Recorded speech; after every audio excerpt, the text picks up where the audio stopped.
Nace en Roma un 26 de abril del año 121, cuando la ciudad todavía se permite el lujo de creer que el orden del mundo es romano por naturaleza. Roma huele a humo de lámparas, a lana mojada, a pan recién cocido en hornos que no descansan. Suena a ruedas sobre piedra, a pregones, a pleitos en los pórticos.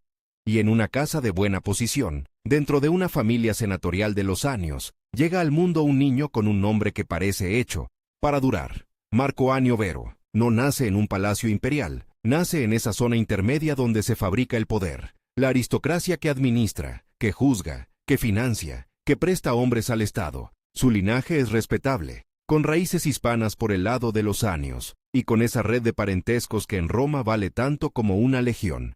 El niño crece rodeado de retratos de antepasados, de máscaras funerarias que recuerdan que la gloria es heredable, y también lo es la obligación. En Roma, la memoria familiar no es un álbum, es un contrato. Su padre muere pronto. Y esa ausencia, en una sociedad que mide a los hombres por la continuidad de su casa, lo empuja hacia otra forma de paternidad. De los tutores, los parientes, los protectores. La madre, Domicia Lucila, pertenece a una familia rica, con intereses en ladrillos y tejas, en esa industria silenciosa que levanta. Termas, insulae, almacenes, muros. Roma se construye con barro cocido, y el barro cocido paga maestros, bibliotecas, educación. El niño no solo hereda un nombre, hereda recursos, y con ellos, tiempo para formarse. Lo imaginamos caminando por patios con columnas, escuchando el murmullo de fuentes, aprendiendo a leer y a escribir con la disciplina que Roma exige a sus futuros dirigentes. La educación de un aristócrata no es un adorno, es un arma. Gramáticos para la lengua, retóricos para la persuasión, juristas para el laberinto de normas, filósofos para el prestigio y, si se puede, para el carácter. Porque en Roma el carácter también es una herramienta política. Se exhibe, se cultiva, se acusa, se defiende. Marco es un muchacho serio. Los testimonios antiguos lo pintan aplicado, sobrio, casi demasiado adulto para su edad. Hay una anécdota que circula como emblema. El joven que prefiere la capa áspera del filósofo, que se acuesta en el suelo, que ensaya la austeridad como si la vida ya le estuviera pidiendo resistencia. En una ciudad donde la riqueza se muestra en banquetes y mármoles, esa inclinación llama la atención, y en Roma, llamar la atención es peligroso, o providencial, porque en esos años el imperio está gobernado por Adriano, un emperador viajero, obsesivo, refinado, capaz de diseñar un muro en Britania, y al mismo tiempo discutir de poesía griega. Adriano no es un simple administrador, es un arquitecto del poder, y como todo arquitecto, sabe que el edificio más frágil del principado no es una frontera ni una carretera, es la sucesión. Roma no tiene una constitución clara para elegir emperadores, tiene precedentes, pactos tácitos, equilibrios, tiene el Senado, tiene el ejército, tiene la guardia pretoriana, tiene la plebe urbana que puede rugir en el circo, y tiene una idea peligrosa, que el emperador es, en teoría, el primero entre iguales, pero en la práctica, el dueño de la decisión final. Cuando el emperador muere, el mundo contiene la respiración. La historia del siglo I todavía pesa. Golpes, conspiraciones, guerras civiles. La paz del siglo II, esa paz que luego se idealiza, se sostiene sobre una ingeniería humana. Elegir bien al siguiente. Adriano, que no tiene un hijo varón que le sobreviva, busca una solución. Primero adopta a Lucio Helio César, un heredero que parece adecuado, hasta que muere antes que él. Y entonces Adriano hace un movimiento que parece una jugada de ajedrez, con varias piezas a la vez. En el año 138, adopta a Antonino Pío, un senador de reputación impecable, hombre de administración, de calma, de piedad pública. Pero la adopción viene con condiciones, no es un gesto sentimental, es un contrato político. Antonino debe adoptar a dos jóvenes, Marco Anio Vero y Lucio Vero, el hijo del difunto Lucio Helio César. Dos nombres, dos líneas, dos garantías. Adriano, enfermo y consciente de que el tiempo se le acaba, intenta amarrar el futuro con nudos dobles. Si uno falla, queda el otro. Si uno se debilita, el otro sostiene. Y si ambos sobreviven, el imperio tendrá margen para elegir o para compartir. Así, de pronto, el muchacho serio de la familia de los Anios se convierte en una pieza central del Estado. No por una batalla, no por un discurso, no por una elección popular, por adopción. En Roma, la adopción es una tecnología de poder. Crea parentesco legal donde conviene crearlo. Fabrica continuidad, legitima. Y al mismo tiempo, exige. Porque ser adoptado por la casa imperial no es un ascenso social, es una condena a la exposición permanente. Marco cambia de nombre, se acerca al centro del mundo, entra en la órbita de Antonino Pío, que será emperador desde ese mismo 138. Y Antonino, a diferencia de Adriano, no es un hombre de viajes ni de gestos teatrales. Antonino gobierna desde Italia, con una estabilidad que parece casi inmóvil. Su reinado será recordado como un largo mediodía, sin grandes guerras, con fronteras relativamente tranquilas, con administración cuidadosa. Pero esa calma tiene un propósito: preparar el relevo. El joven adoptado crece bajo una vigilancia que no es opresiva por crueldad, sino por responsabilidad. Cada maestro, cada lectura, cada aparición pública, cada palabra, se convierte en un ensayo general. Roma mira, el Senado mide, los cortesanos comparan, y el muchacho aprende pronto una lección que no está en los libros. El poder no solo se ejerce, se representa. En esa formación, la filosofía no es un pasatiempo, es un lenguaje de legitimidad. Desde Augusto, los emperadores han coqueteado con la idea de ser más que jefes militares, ser guardianes de la moral, restauradores, de costumbres, árbitros de la vida pública. En el siglo II, con la cultura griega como marca de prestigio, un príncipe que lee filosofía se presenta como civilizado, como dueño de sí mismo, como alguien que no se deja arrastrar por caprichos. Y Marco, que parece inclinado de verdad a esa disciplina, encuentra en el estoicismo una herramienta que encaja con su temperamento. El estoicismo no promete felicidad fácil, promete fortaleza.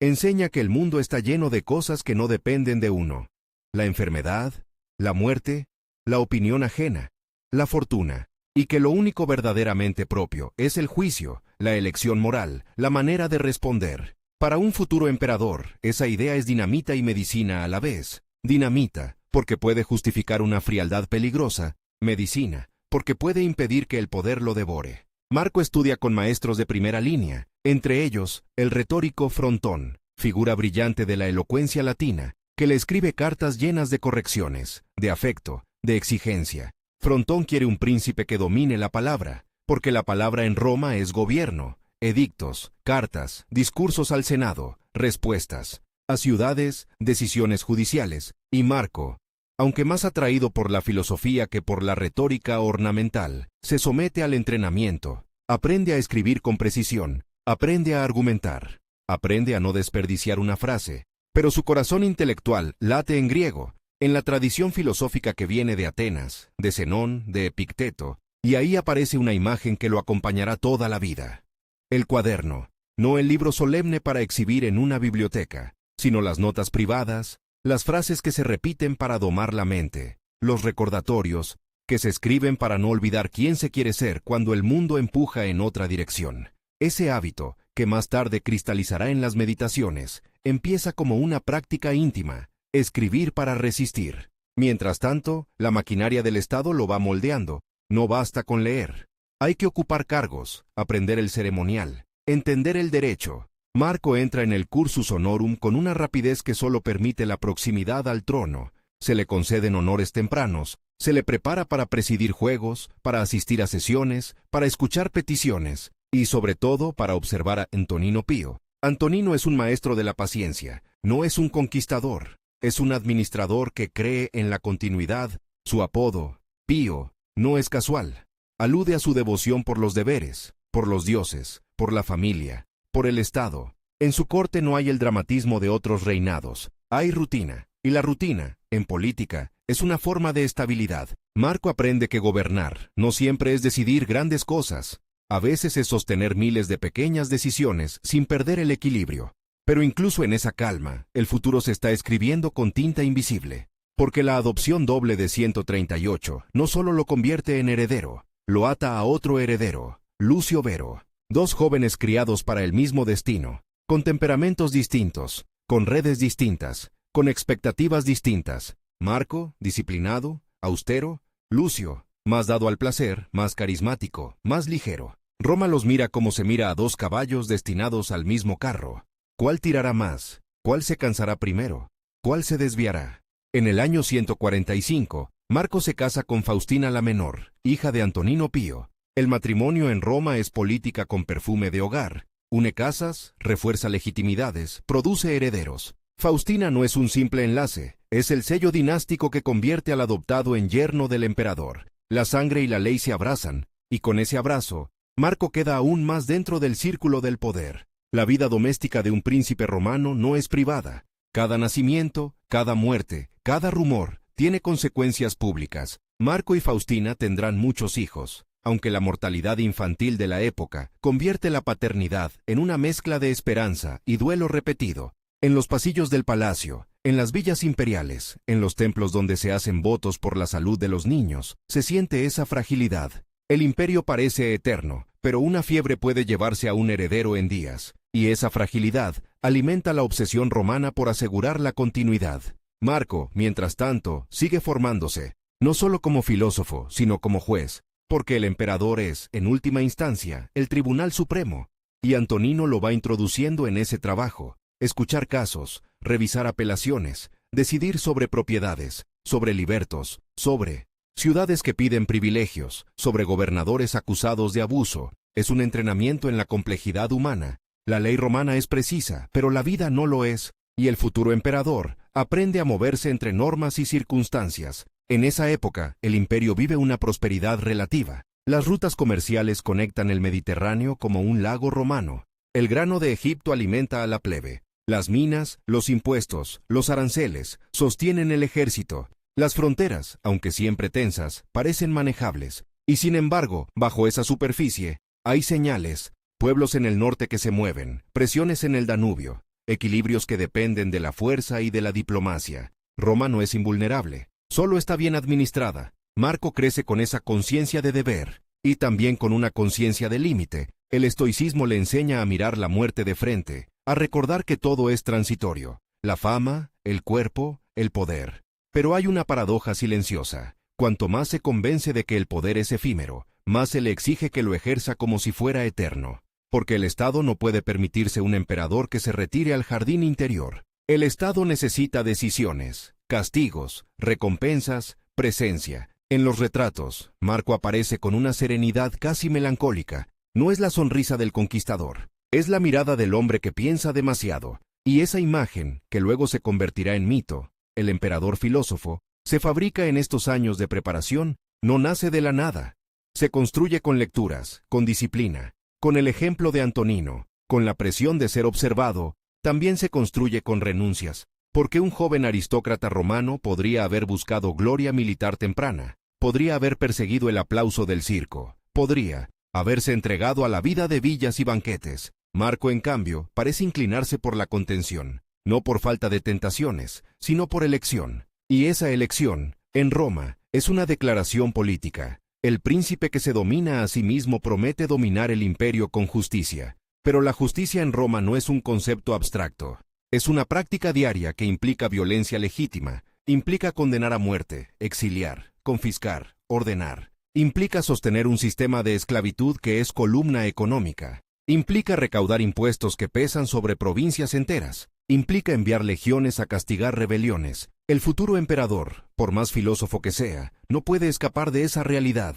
Y quizá por eso escribe. Porque escribir es una forma de recordarse que, dentro de la maquinaria, todavía hay un hombre. Antonino Pío, mientras tanto, envejece. Y con su envejecimiento, el reloj de la sucesión se vuelve audible. Marco recibe más responsabilidades, se le otorgan poderes tribunicios, se le asocia al gobierno de manera creciente. No es un simple heredero esperando, es un coadministrador en formación. Aprende a leer informes de provincias, a entender la logística del ejército, a manejar la correspondencia imperial que llega como un río, peticiones de ciudades, quejas contra funcionarios, informes de fronteras, asuntos religiosos, disputas de herencia. Roma, en esos años, es un centro de papel y cera, tablas enceradas, rollos de pergamino, sellos, mensajeros. El imperio se gobierna con escritura, y Marco, que ama la palabra, se convierte en un emperador en potencia precisamente porque sabe que la palabra puede ordenar el mundo, pero también aprende que la palabra no basta,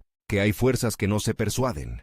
El hambre, la enfermedad, la ambición. La relación con Lucio Vero sigue ahí, como una sombra paralela. Ambos han sido adoptados por Antonino, ambos tienen un lugar en el diseño de Adriano, pero el diseño no garantiza armonía. Roma ha visto demasiadas veces cómo los herederos se convierten en rivales.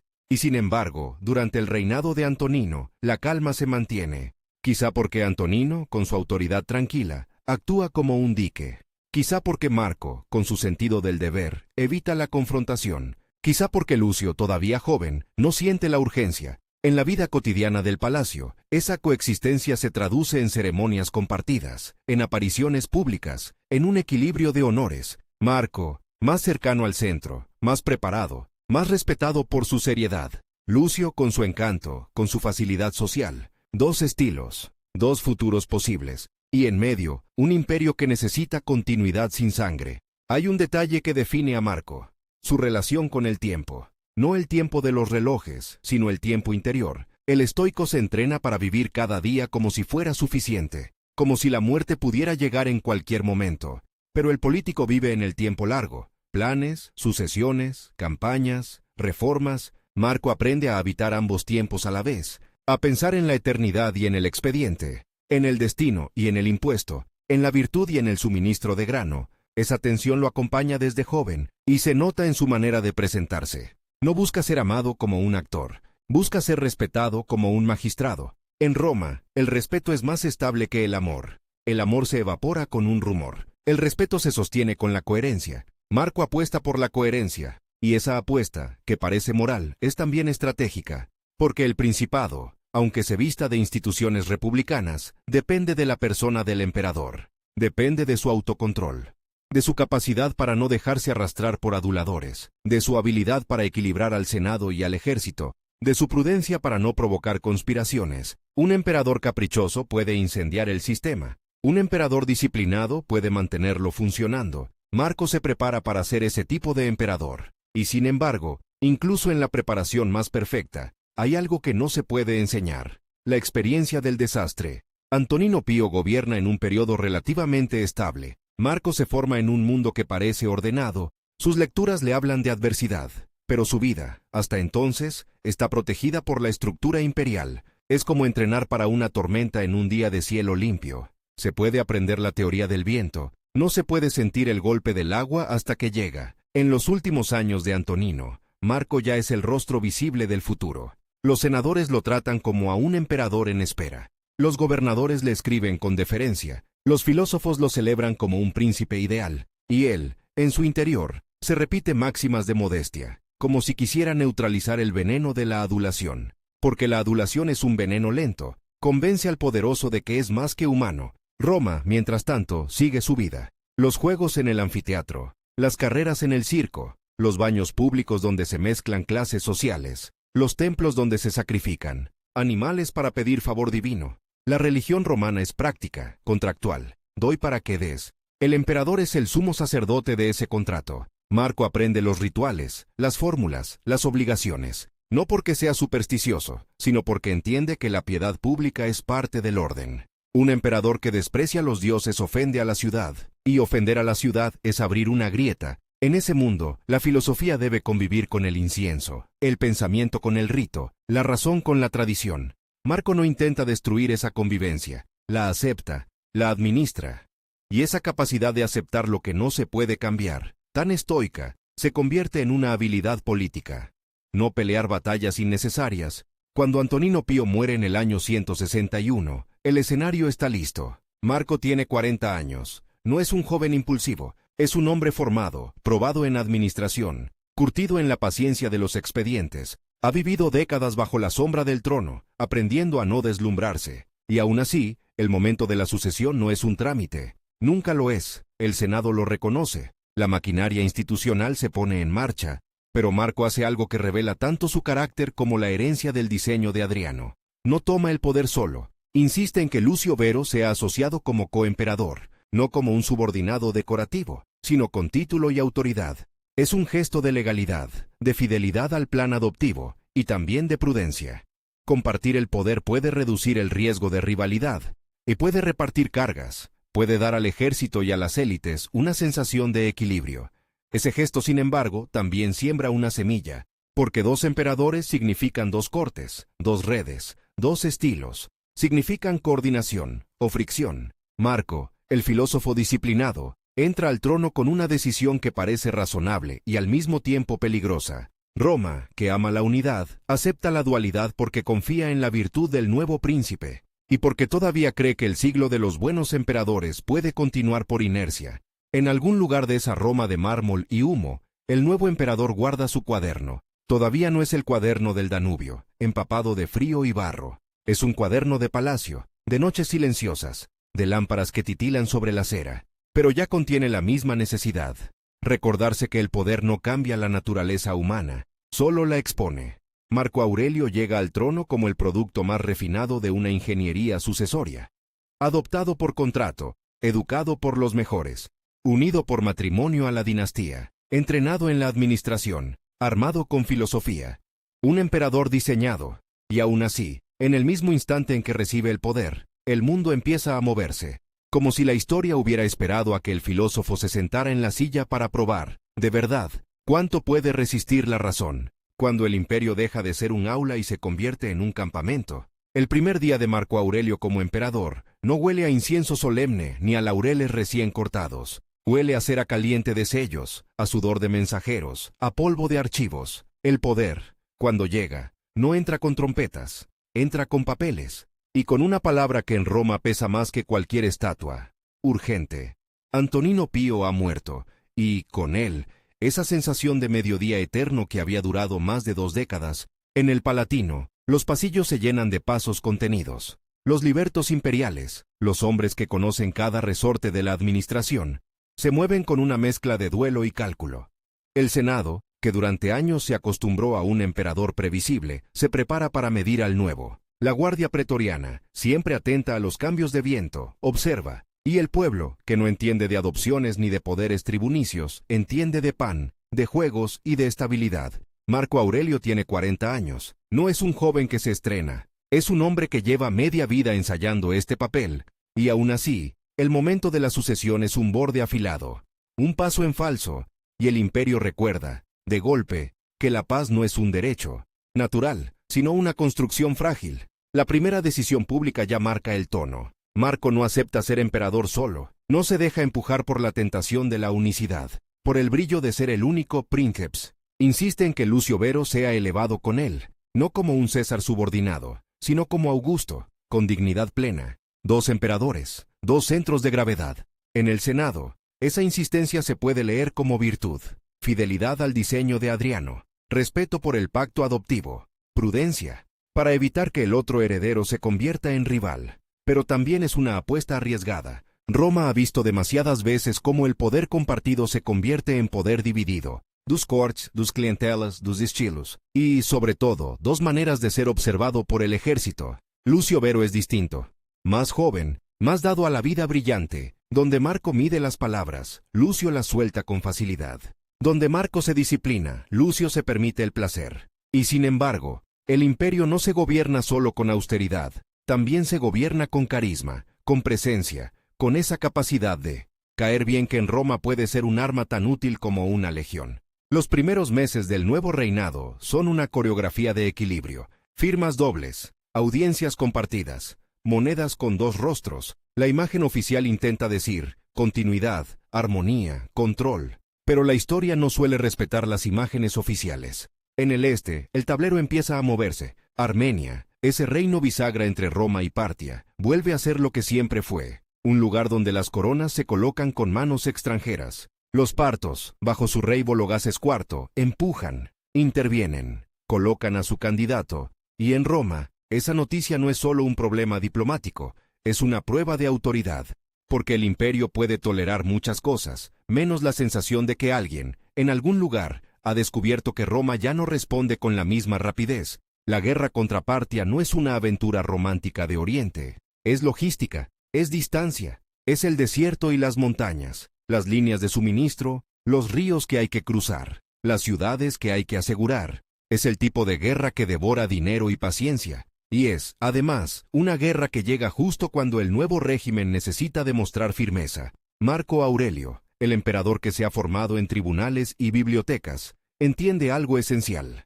El imperio no puede permitirse que ambos Augustos abandonen Italia al mismo tiempo. Roma necesita un rostro en la capital, un árbitro cerca del Senado, un garante del grano, un hombre que reciba embajadas, que firme, que juzgue, así que el reparto de papeles se vuelve inevitable. Lucio Vero irá al frente oriental. Marco se quedará en Roma. Es una decisión práctica, también es una decisión psicológica, porque enviar a Lucio al este es darle una oportunidad de legitimarse ante el ejército, de ganar gloria, de convertirse en algo más que el otro Augusto, y al mismo tiempo es alejar de la capital a un hombre cuya corte podría convertirse en foco de intrigas. Roma, siempre Roma. Incluso cuando se habla de Partia, se habla de Roma. Lucio parte, y con él una parte del aparato imperial: oficiales, secretarios, guardias, médicos, cocineros, astrólogos, aduladores. Un emperador en campaña no viaja ligero, viaja como una ciudad ambulante, y en esa ciudad ambulante, la disciplina puede ser tan importante como la espada. Las fuentes antiguas, con su gusto por el contraste moral, pintan a Lucio como un hombre que, en Oriente, se entrega a placeres mientras sus generales hacen el trabajo duro. Hay algo de propaganda posterior en esa imagen, algo de necesidad de elevar a Marco rebajando al compañero.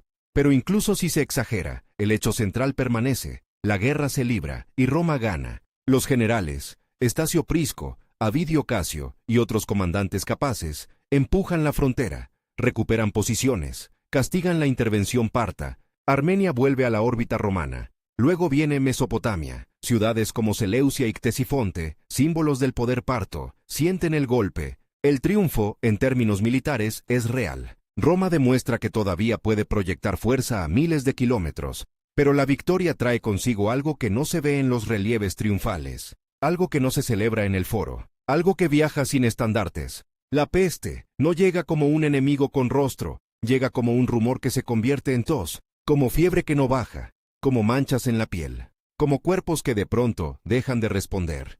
Los soldados que regresan del este traen consigo más que botín y gloria. Traen una enfermedad que se extenderá por el imperio, con una velocidad que solo un mundo conectado por calzadas y puertos puede permitir. La llamarán, más tarde, peste antonina, no porque Antonino Pío la haya causado, sino porque estalla bajo los antoninos, como si la historia quisiera manchar con enfermedad el nombre de la dinastía más admirada. Los médicos de la época, con Galeno como testigo célebre, describen síntomas que hoy hacen pensar en viruela o sarampión, pero para los romanos no es una etiqueta clínica. Es una experiencia total. En Roma, la enfermedad no es solo un problema de salud. Es un problema religioso, social, económico, militar. Los templos se llenan de gente que pide auxilio. Los funerales se multiplican. Los hornos de cremación trabajan sin descanso. El aire se vuelve pesado, no solo por el humo, sino por el miedo. Y el miedo, en una ciudad de más de 1 millón de habitantes, es contagioso. Marco Aurelio, que se ha entrenado para aceptar lo que no depende de él, se encuentra con una realidad que no se deja gobernar con máximas. La peste no negocia, no escucha edictos, no respeta rangos, puede entrar en una ínsula de pobres y, al día siguiente, en una casa de senadores, puede llevarse a un esclavo y a un magistrado, y cada muerte tiene un efecto administrativo. Menos manos para trabajar, menos contribuyentes, menos reclutas, menos estabilidad. El emperador responde como puede responder un estado antiguo, con medidas prácticas y con gestos religiosos. Se consultan oráculos, se hacen sacrificios, se organizan ceremonias expiatorias, no porque Marco sea un místico, sino porque entiende que la piedad pública es parte del orden. Si el pueblo cree que los dioses están ofendidos, el emperador debe mostrar que Roma cumple su parte del contrato con lo divino. Pero también hay decisiones frías: reorganizar recursos, mantener el abastecimiento, evitar que el pánico rompa la ciudad, y, sobre todo, sostener al ejército, porque el ejército es el sistema inmunológico del imperio. Si se debilita, todo lo demás se infecta. Mientras Lucio está en Oriente, Marco en Roma vive una forma de guerra distinta: la guerra contra el desorden. Audiencias interminables, cartas que llegan de provincias con noticias de brotes, gobernadores que piden instrucciones, ciudades que suplican alivio fiscal porque la población ha caído. Y en medio de todo, el emperador debe seguir siendo juez, sacerdote, administrador, símbolo. El cuaderno, ese hábito íntimo, empieza a adquirir otra textura. Ya no es solo un ejercicio de virtud en tiempos de calma, es un instrumento para no perderse en el ruido, porque el ruido del poder no es metáfora, es literal. Es el murmullo constante de peticionarios, el choque de sandalias en mármol, el crujido de pergaminos, el golpe seco de sellos, el grito lejano del circo, el llanto en las calles cuando pasa un cortejo fúnebre. Y entonces, como si el imperio quisiera probar todos sus límites a la vez, el norte se enciende. En el Danubio, esa frontera líquida que separa el mundo romano de un mosaico de pueblos, marcomanos, cuados, sármatas y otros grupos, que los romanos agrupan con nombres que simplifican realidades complejas. La presión aumenta. No es un solo ataque, es un movimiento de masas, migraciones, empujes, alianzas, desesperaciones. El mundo más allá de la frontera no es estático, se mueve, y cuando se mueve, golpea. En 166 y 167, las noticias que llegan a Roma ya no son simples informes de escaramuzas, son señales de una tormenta, incursiones, pueblos que cruzan, guarniciones que piden refuerzos, y el imperio, debilitado por la peste, siente que su músculo militar ya no es tan elástico. Aquí aparece una de las verdades más incómodas del reinado de Marco Aurelio. El filósofo no gobierna un mundo de ideas, gobierna un mundo de cuerpos. Cuerpos que enferman, cuerpos que mueren, cuerpos que deben marchar cientos de kilómetros con armadura, con hambre, con frío, y cada cuerpo perdido es una grieta en la frontera. Lucio Vero regresa finalmente del este, trae el aura del triunfo. Aunque el triunfo sea compartido con sus generales, Roma celebra. Hay ceremonias, hay monedas, hay esa sensación de que, pese a todo, el imperio sigue ganando, pero la peste viaja con él, o con sus tropas, o con el flujo inevitable de hombres y mercancías. Y el norte no espera a que Roma termine de festejar. Marco y Lucio, los dos Augustos, se ven empujados hacia una realidad que no se puede delegar del todo. La frontera danubiana exige presencia imperial, exige que el poder se muestre, porque en el mundo romano, la presencia del emperador en el frente no es solo estrategia, es política, es decirle al ejército, estoy aquí, es decirle a los aliados, Roma no abandona, es decirle a los enemigos, el centro del mundo ha venido a la orilla. La imagen es fuerte, dos emperadores, formados en el mármol del Palatino, avanzando hacia el barro del norte, hacia el frío, hacia los campamentos donde el humo de las hogueras se mezcla con el olor de cuero mojado y hierro, hacia un paisaje donde el latín suena distinto, más áspero, más rápido, porque se habla entre órdenes y urgencias. Pero incluso ese movimiento, que parece una respuesta contundente, está atravesado por la fragilidad.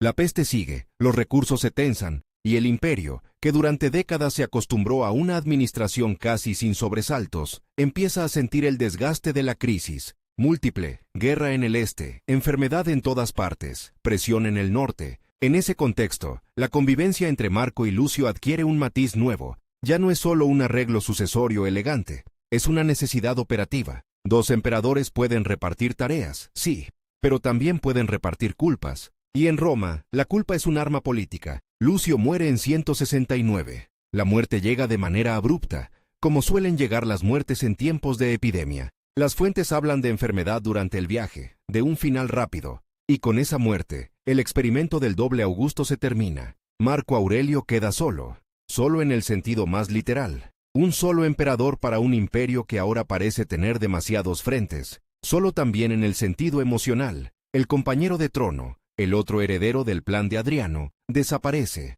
y con él desaparece una válvula de reparto. A partir de ese momento, cada decisión, cada fracaso, cada victoria, llevará un solo nombre. La soledad del poder no es una frase bonita, es una condición administrativa, porque el emperador romano no es un monarca encerrado en un palacio. Es el nodo por el que pasan miles de asuntos, y cuando el nodo es uno solo, todo se concentra. Marco, que ha pasado años entrenándose para dominarse, se encuentra con un tipo de dominio más difícil. Dominar el ritmo de un imperio, que se acelera hacia la crisis. La peste no se detiene por decreto, las tribus del norte no se calman por una carta, los impuestos no se recaudan con facilidad cuando la población se reduce, y el comercio se interrumpe. Y el ejército, que necesita hombres, se encuentra con que los hombres escasean o están enfermos. En Roma, la vida cotidiana cambia de textura. Los mercados siguen, pero con ausencias, los baños públicos siguen, pero con miedo, los espectáculos siguen, porque el espectáculo es una forma de control social, pero el ánimo ya no es el mismo. La gente mira al emperador buscando señales, y el emperador, que en su interior se repite que la opinión ajena no debe gobernarlo, sabe que la opinión ajena puede incendiar una ciudad. Hay un detalle que se vuelve crucial: el dinero. La guerra cuesta, la peste cuesta, mantener legiones en campaña cuesta, y el tesoro imperial, por grande que sea, no es infinito. Marco Aurelio, que heredó un estado bien administrado, Empieza a sentir la presión fiscal como una cuerda que se tensa. Subir impuestos es peligroso. No subirlos puede ser mortal. En el imperio, la economía no es un capítulo aparte. Es la sangre que alimenta la frontera. Y mientras tanto, en el interior, las tensiones no desaparecen. El Senado observa. Las élites provinciales calculan. Los gobernadores, lejos, toman decisiones que pueden ser interpretadas como lealtad o como ambición. En tiempos de estabilidad, la ambición se disfraza de servicio. En tiempos de crisis, el disfraz se transparenta. Marco Aurelio sigue en Roma el tiempo suficiente para sostener el centro, pero cada vez es más evidente que el centro ya no puede gobernar solo desde el centro. El imperio se ha vuelto demasiado grande, demasiado interconectado, demasiado vulnerable a choques simultáneos, y el emperador, por más filósofo que sea, no puede meditar una frontera en calma. En esos años, la imagen del emperador filósofo empieza a adquirir su contraste más duro, porque la filosofía, en el imaginario, se asocia a la quietud, un hombre sentado, pensando, dominando pasiones, pero el emperador real vive en movimiento, audiencias, viajes, informes, decisiones, y cuando la guerra y la peste se combinan, la quietud se vuelve un lujo casi obsceno. El cuaderno, entonces, deja de ser un símbolo elegante y se convierte en una necesidad, no el cuaderno como obra literaria, sino como herramienta de campaña interior. Frases cortas para noches largas, recordatorios para no odiar al mundo, para no odiarse a sí mismo, para no confundir el papel con la persona, porque hay algo que la crisis revela con brutalidad. El emperador no es un dios, es un hombre al que se le pide que actúe como si lo fuera. Se le pide que garantice la salud pública sin medicina moderna, que garantice la seguridad fronteriza con recursos humanos limitados, que garantice la estabilidad económica en un sistema que depende de cosechas, vientos y rutas marítimas, que garantice la sucesión sin una constitución clara. Y todo eso mientras su propio cuerpo envejece, mientras su familia sufre pérdidas, mientras el mundo le recuerda, día tras día, que la muerte no respeta coronas. En el palacio, en los templos, en el Senado, la retórica oficial sigue hablando de victoria, de piedad, de fortuna, pero en los campamentos del norte, en los hospitales improvisados, en las casas donde falta alguien en la mesa, la realidad tiene otro lenguaje, un lenguaje de barro, de fiebre, de hierro. Marco Aurelio, que llegó al trono como el producto más refinado de una ingeniería política, empieza a ser moldeado por algo que ninguna adopción puede controlar, la presión del mundo. Y esa presión, lejos de disminuir, apenas está tomando impulso,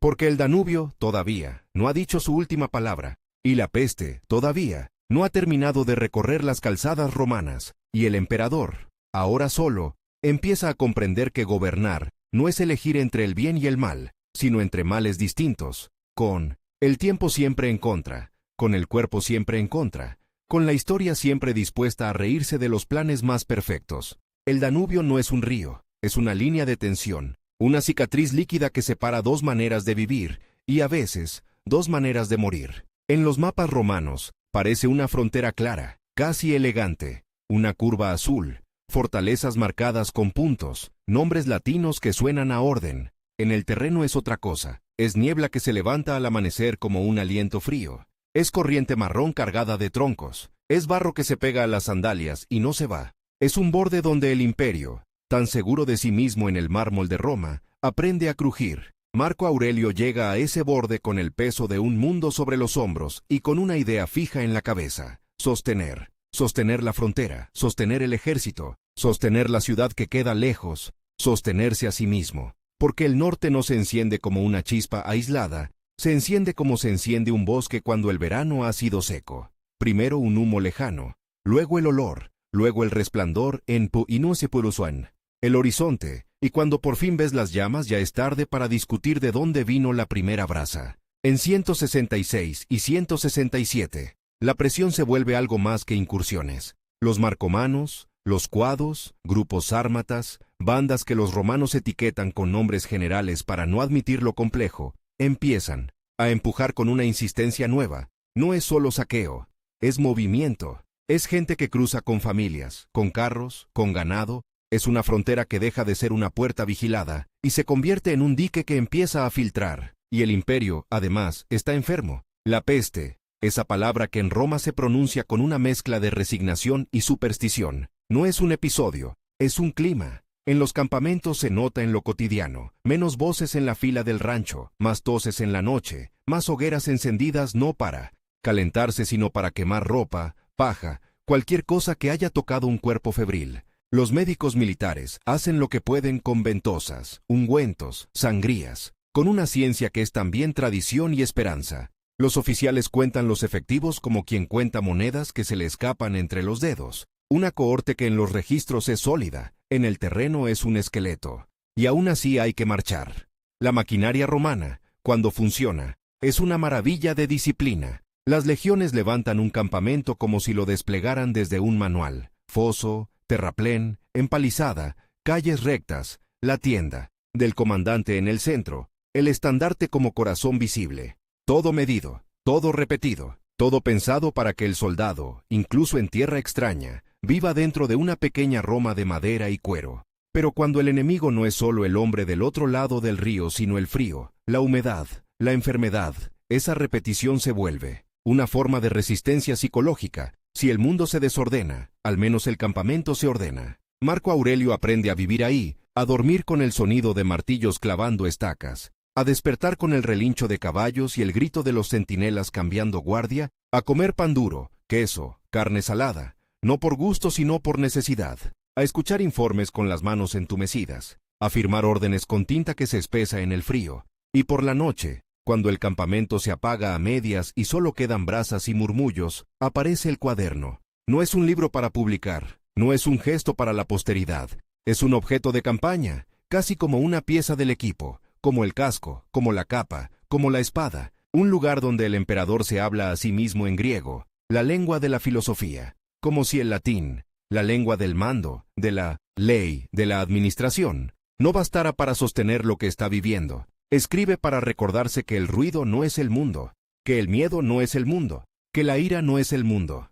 Y sin embargo, el mundo está ahí, golpeando. Las guerras marcomanas no son una campaña limpia con un inicio claro y un final claro. Son años de desgaste, de avances y retrocesos, de castigos ejemplares y negociaciones, de tribus que hoy piden paz y mañana cruzan de nuevo, de alianzas que se rompen, de rehenes entregados, de asentamientos forzados, de deportaciones, de promesas que se hacen en una lengua y se interpretan en otra. Roma, acostumbrada a pensar en la frontera como una línea, descubre que la frontera es una zona, un espacio ancho donde se mezclan comercio, espionaje, diplomacia, violencia. Los comandantes romanos no solo pelean, también compran lealtades, reparten subsidios, reconocen jefes, castigan a otros, intentan convertir un mosaico humano en algo administrable. Y eso, en el norte, es como intentar ordenar humo. En 169, cuando Lucio Vero muere, el peso se vuelve insoportable de un modo nuevo. Ya no hay dos Augustos para repartir la representación del poder.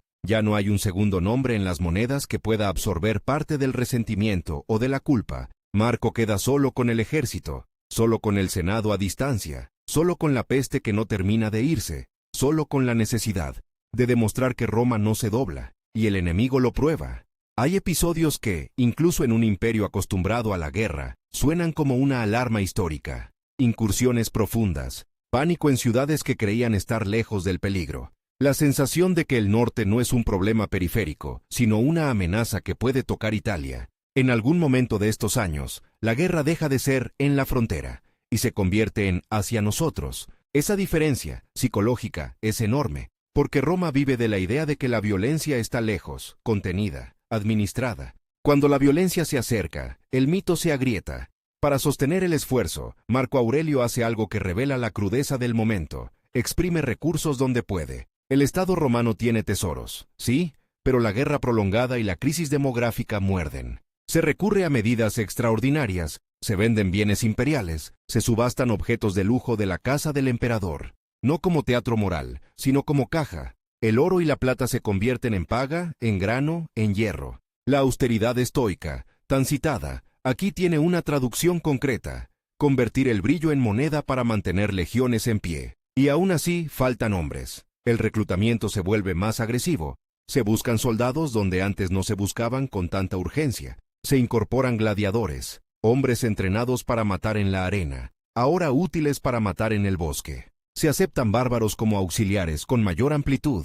porque el imperio necesita cuerpos que marchen y sostengan un escudo. La frontera, paradójicamente, se defiende con gente que viene de la frontera. Roma siempre ha hecho eso, pero en tiempos de crisis se nota más, y se discute más.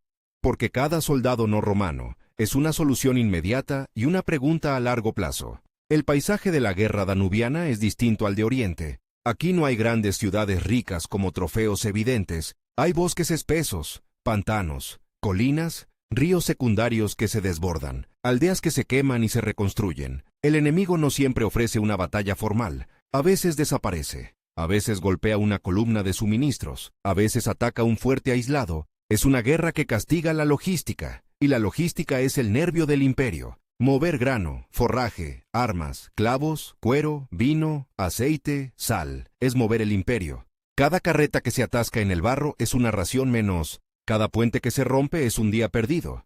Cada día perdido es una oportunidad para que el enemigo se reorganice. Los oficiales romanos, obsesivos con los registros, anotan, calculan, envían mensajeros, y el emperador, que en Roma habría pasado horas en audiencias judiciales, aquí pasa horas escuchando cuántos sacos llegaron, cuántos se perdieron, cuántos hombres desertaron, cuántos se enfermaron. La disciplina se vuelve más dura, no por crueldad gratuita, sino porque un ejército en campaña prolongada se descompone si siente que puede aflojar. Hay castigos, hay decimaciones en la memoria histórica de Roma, aunque no siempre se apliquen. Lo importante es que la amenaza de la disciplina existe, y Marco Aurelio, el hombre que escribe sobre la mansedumbre y el control de la ira, firma sentencias, autoriza ejecuciones, ordena represalias. La violencia estatal no es un accidente del reinado, es una herramienta cotidiana. El filósofo no está por encima de la sangre, está dentro de ella, y sin embargo, en sus notas privadas insiste: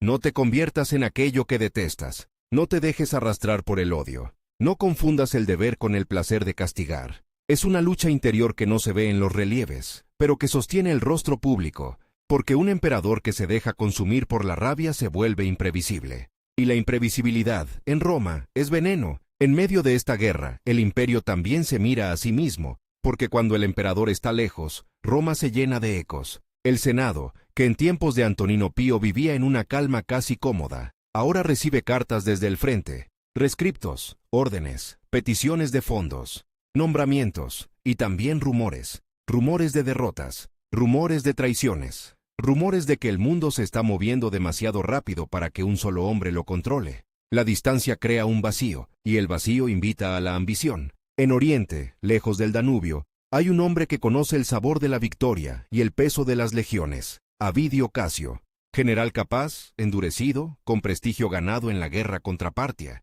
gobernador, comandante, figura de autoridad en provincias donde Roma se sostiene tanto por la fuerza como por la reputación. En 175, ese nombre se convierte en una grieta. La rebelión de Avidio Casio estalla como estallan las crisis de legitimidad, con rapidez, con proclamaciones, con monedas acuñadas, con juramentos de tropas. Las fuentes antiguas sugieren un detonante clásico y venenoso: el rumor de que Marco Aurelio ha muerto. En un imperio sin reglas constitucionales claras para la sucesión, la muerte, o la supuesta muerte, del emperador, es una invitación a actuar. Si el centro se apaga, alguien en la periferia puede intentar encender su propia luz. Casio se deja proclamar emperador en Oriente. No es un bandido, no es un loco. Es precisamente lo inquietante.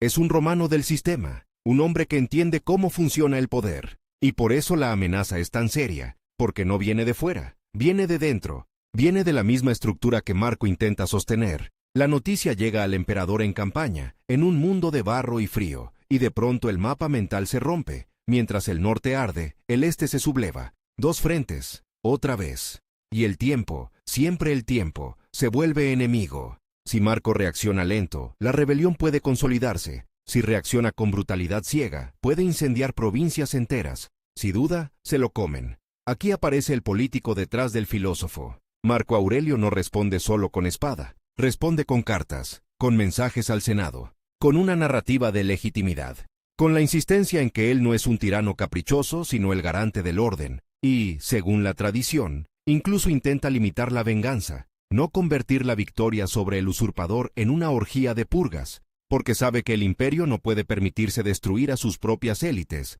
Cada vez que hay una crisis, La sangre interna debilita más que la sangre derramada en la frontera. La rebelión, al final, se desinfla de manera abrupta. Avidio Casio es asesinado por los suyos antes de que Marco llegue a enfrentarlo directamente. Un final típico de las usurpaciones cuando el cálculo cambia. Hoy te aclaman, mañana te cortan la cabeza para comprar perdón. La cabeza, dicen las fuentes, es enviada al emperador, y el emperador, en un gesto que parece casi increíble en un mundo de trofeos, ordena que no se le mire, que se la entierre. No quiere ese espectáculo, no quiere alimentar el teatro de la crueldad, pero el daño ya está hecho, no en términos territoriales. Oriente vuelve al control, sino en términos de conciencia. Marco Aurelio ha visto, con claridad, lo que significa gobernar un imperio que depende de la vida de un solo hombre. Basta un rumor de muerte para que un general con legiones se convierta en emperador alternativo. Basta una distancia para que la lealtad se vuelva condicional. Basta una crisis para que la filosofía se quede sin suelo. Y mientras tanto, el Danubio sigue ahí. No espera. Las campañas continúan, a veces con éxito, a veces con pérdidas que se maquillan en los informes. Se construyen y refuerzan fortificaciones, se reorganizan provincias fronterizas, se intenta crear una profundidad defensiva, no solo una línea, sino capas. Se negocia con algunos grupos para aislar a otros, se toman rehenes, se intercambian, se educan en costumbres romanas como garantía de futuros acuerdos. Roma siempre ha sabido que la guerra no se gana solo matando, se gana administrando el después. El problema es que el después, aquí, nunca llega del todo.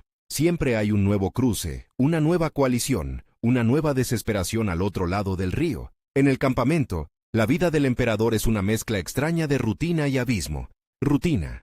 Levantarse, recibir informes, dictar respuestas, revisar listas, escuchar a los tribunos, inspeccionar tropas, presidir consejos de guerra.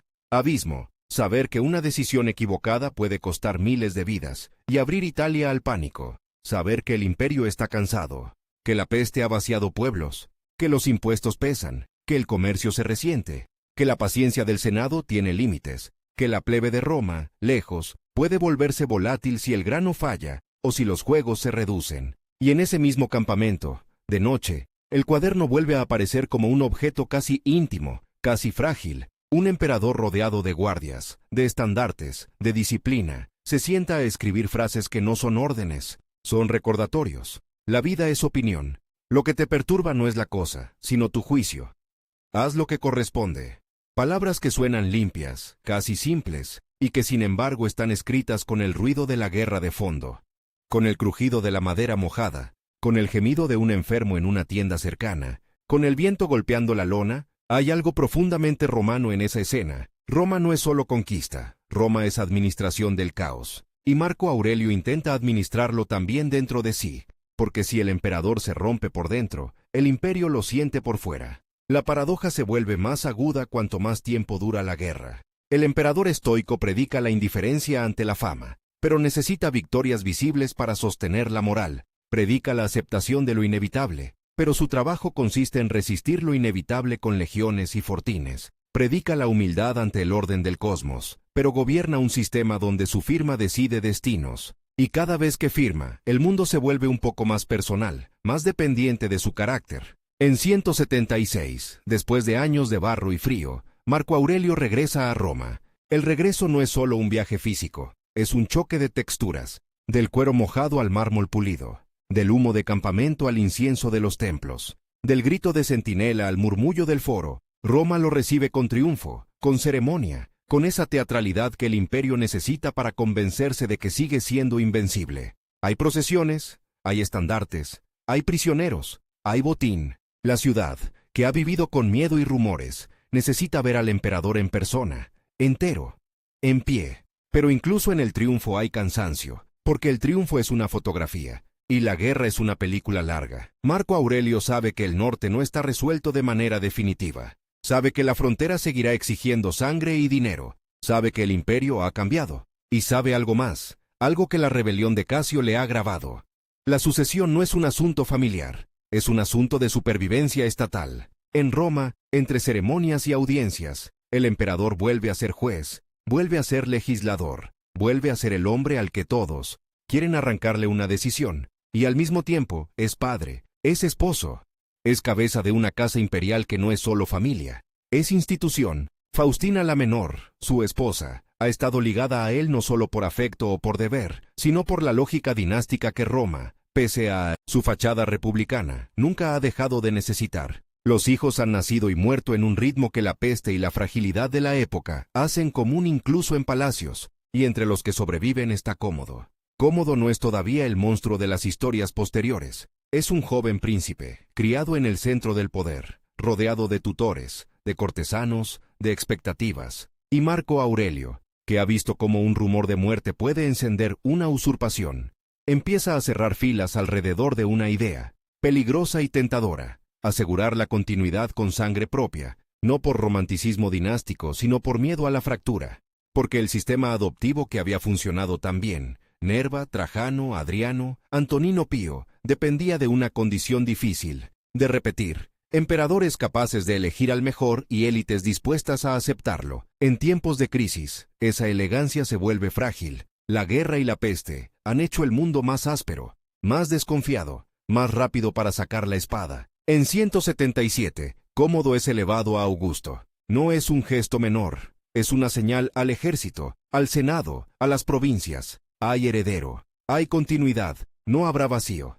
Marco Aurelio ata el futuro con un nudo que cree necesario, y ese nudo, más tarde, apretará de maneras que él no podrá controlar. Pero el norte vuelve a llamar. Siempre vuelve. En 178, Marco Aurelio regresa a las campañas danubianas. Otra vez el camino, otra vez los convoyes, otra vez el barro, otra vez el frío que se mete en los huesos, otra vez la vida de campamento, con su disciplina y su miseria. Esta vez, además, con la sombra de la edad y la enfermedad.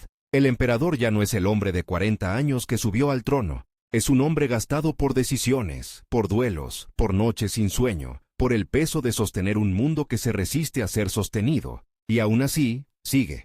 La guerra en estos últimos años se intensifica, no necesariamente en grandes batallas memorables, sino en la persistencia, en la necesidad de mantener la presión, de evitar que los grupos del otro lado del río se reorganicen, de impedir nuevas incursiones. Roma intenta imponer condiciones, reordenar el espacio fronterizo, crear zonas de control. Se habla, en la tradición, de planes para convertir territorios más allá del Danubio en nuevas provincias, Marcomania y Sarmatia, como si el imperio quisiera transformar el problema en administración. Es una idea típicamente romana.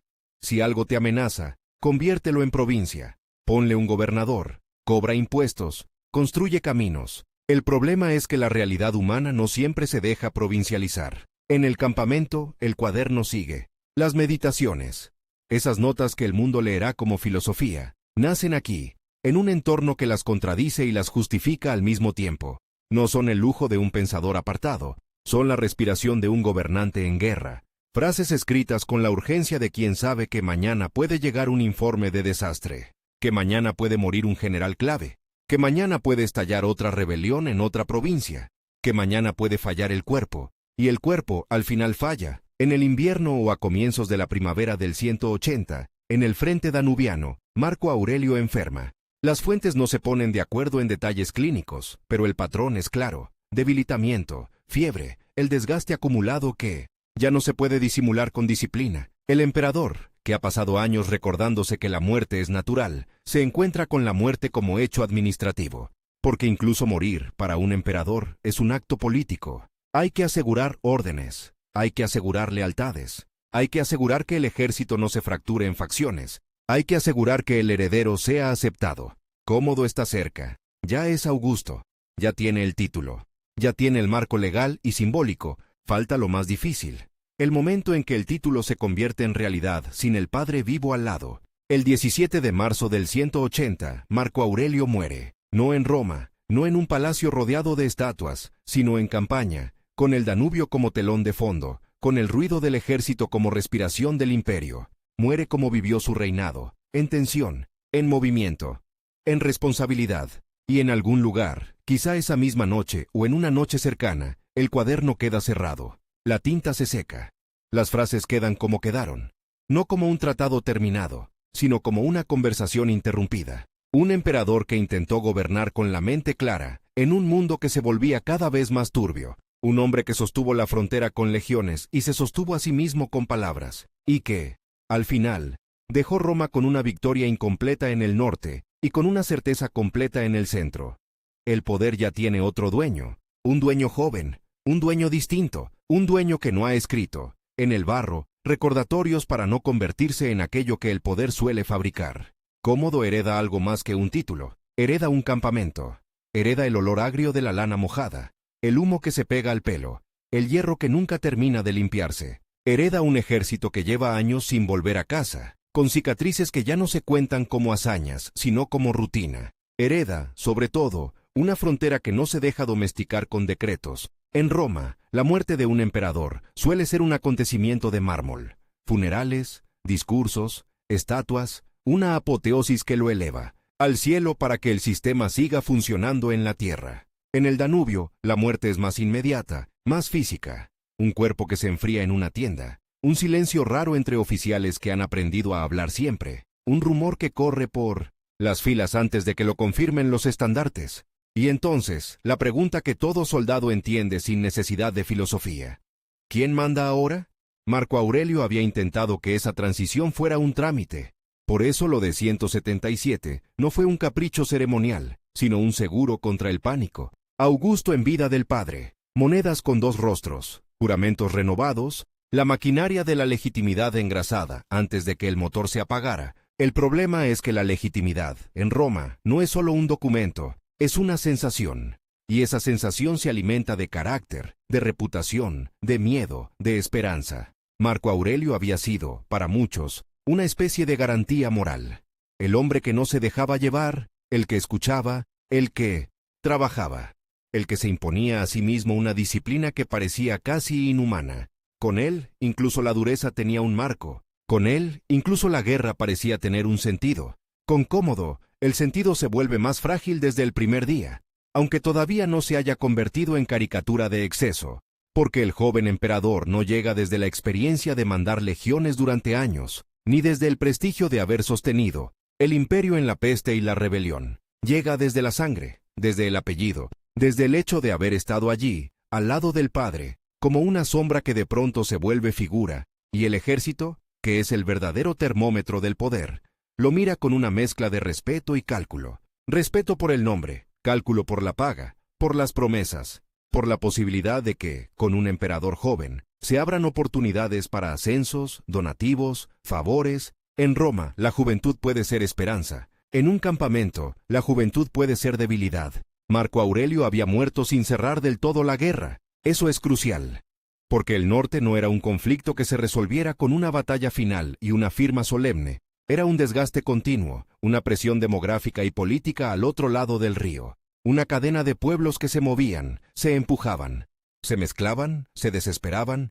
Los marcomanos, los cuados, los sármatas, nombres que en los informes romanos parecen etiquetas, pero que en el terreno son redes, de alianzas, familias, jefes, rivalidades. Roma podía ganar una campaña y perder el invierno siguiente. Podía imponer condiciones y verlas evaporarse cuando cambiaba el equilibrio entre tribus. Podía deportar, reasentar, reclutar auxiliares, y aún así sentir que el problema se reproducía como una herida que cicatriza mal. En ese contexto, la decisión de Cómodo de buscar un cierre rápido, una paz, un arreglo, una retirada parcial de ambiciones, no es solo un rasgo de personalidad, es una elección política con consecuencias estructurales. Marco Aurelio, según la tradición, había contemplado algo más ambicioso: empujar la frontera, convertir el espacio en provincias, Marcomania, Sarmatia, transformar el caos en administración. Es el sueño romano por excelencia. Si lo nombras y lo mides, si lo llenas de caminos y de impuestos, deja de ser amenaza y se vuelve parte del sistema.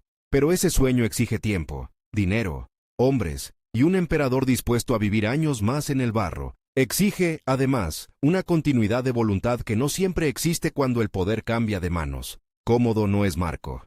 Y el imperio, agotado, tampoco es el mismo imperio que recibió Marco Aurelio en 161. La peste antonina, esa sombra larga que había entrado con las tropas de Oriente, no solo mató, cambió la textura social, vació talleres, dejó campos sin manos, alteró el reclutamiento, hizo más caro sostener legiones, aumentó la presión fiscal.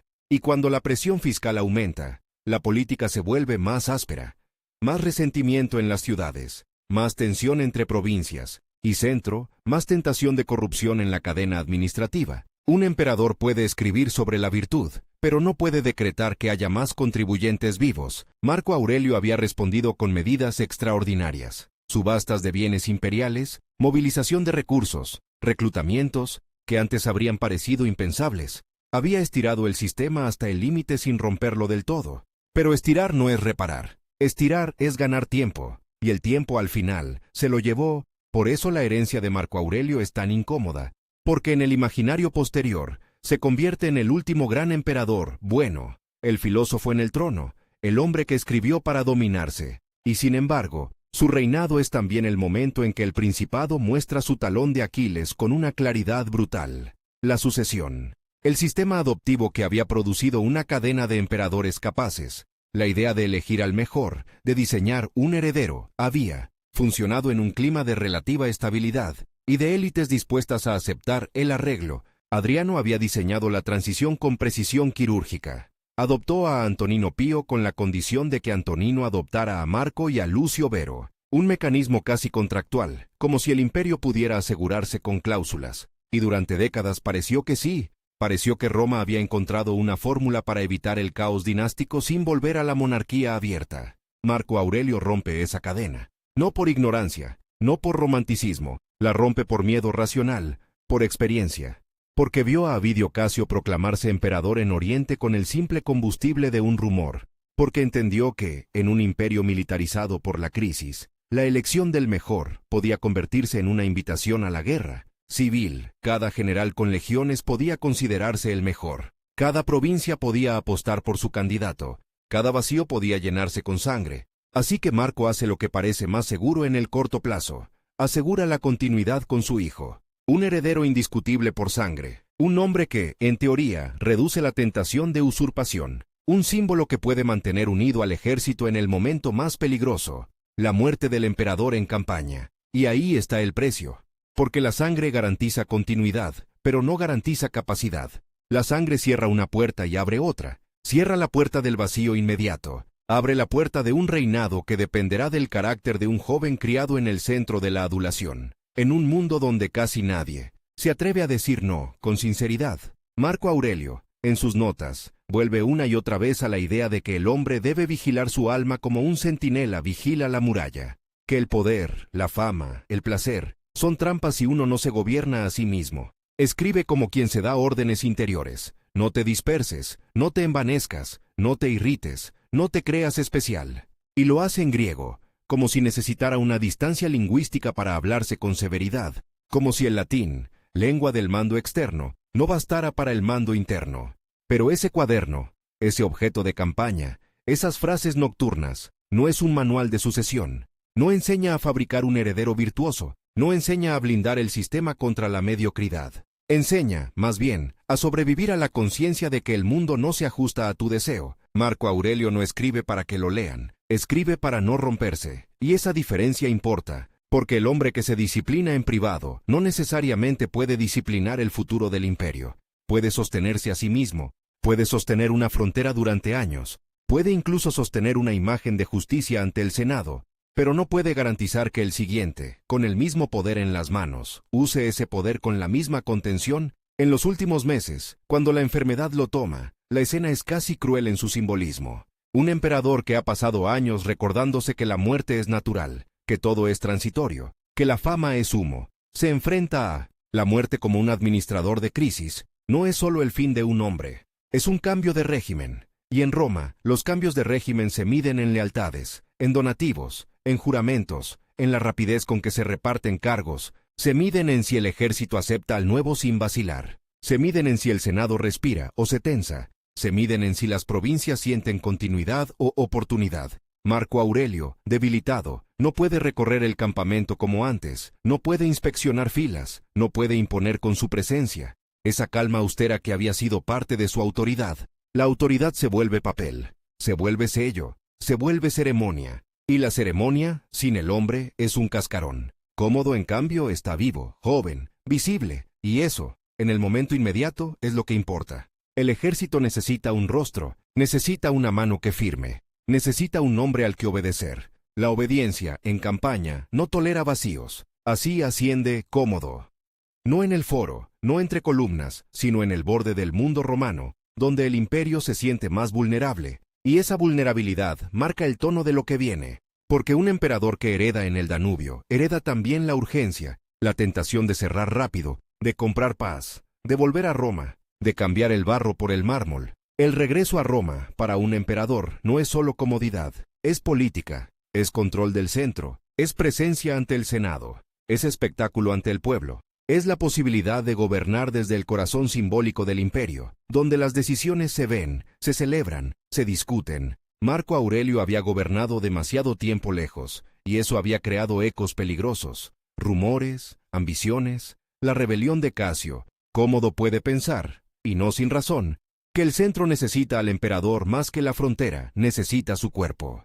Pero la frontera no entiende de símbolos, entiende de presión, entiende de oportunidad, entiende de que, si Roma afloja, alguien cruza. Ahí está la ganancia y la pérdida, mezcladas como barro con sangre. Marco Aurelio deja un imperio que, pese a todo, no se ha desintegrado. No hubo guerra civil generalizada durante su reinado, a pesar de la peste, a pesar de la presión militar, a pesar de la usurpación en Oriente. La administración siguió funcionando, el Senado siguió siendo un socio, a veces incómodo, pero no un enemigo abierto.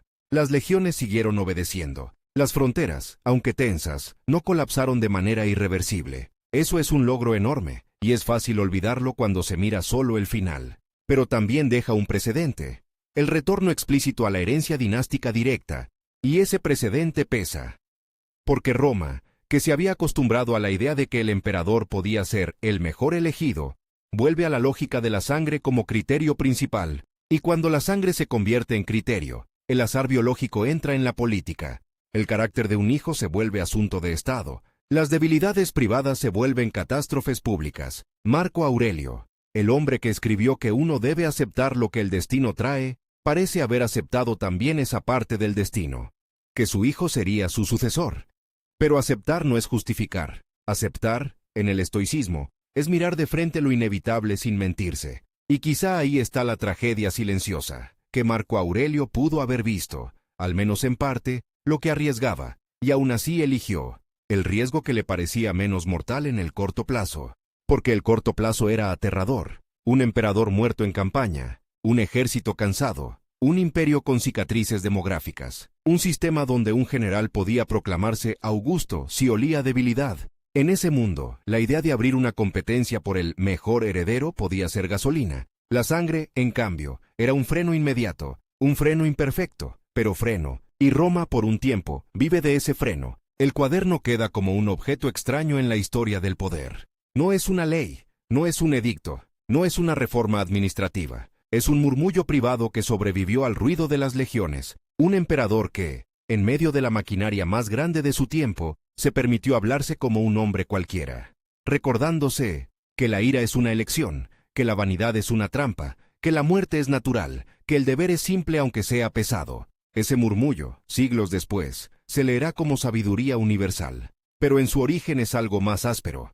Es la voz de un gobernante que intenta no convertirse en monstruo mientras firma órdenes que matan, mientras recauda impuestos que duelen, mientras decide destinos de pueblos enteros, mientras sostiene una frontera que no se deja sostener, y al final, cuando el poder pasa a manos de su hijo, queda una imagen que no encaja del todo con la estatua del emperador filósofo.